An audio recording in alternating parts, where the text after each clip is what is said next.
So now let's see how we can crop and resize pictures from Wix Photo Studio right over here. So you can see that I got the background picture. So let me just click on it and click on edit right over here. Then let me go to edit and replace and go to adjust to access the settings.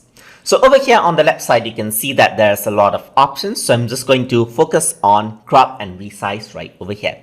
So you can see that the crop ratio is free right now. And once you go on, you can see that you can crop it any size you want, just like this over here. So you can also bring it back because the data is still there. So you can bring it back or crop it out, or click and drag it, bring it back, as you can see. You can choose the crop ratio as well. So original is the default one right over here. You can also go to vertical orientation. So the crop is vertical. You can click and drag it to choose a part of the picture as well. You can also undo it out from right over here. You can also choose like different aspect ratio like 1.1, as you can see, and move around right over here. This is 9:16. Just you can choose the orientation right over here. There's 4:3 and everything else.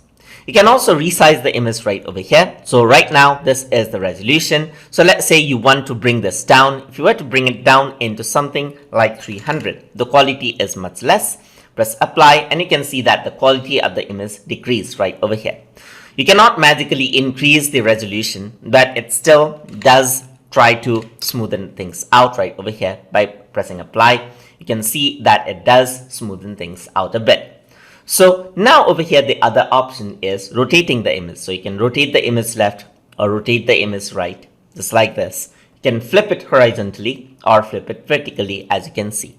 So as you are happy with the type of effect that you want to apply, simply press save right over here, and then the image changes will take place just like that. So it is applying the changes, as you can see right over there, and then it will save out the changes onto the file right over there.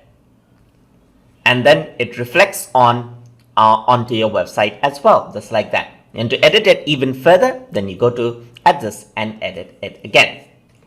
So hope you guys learned something as always. And as always, please like, comment, share, and subscribe.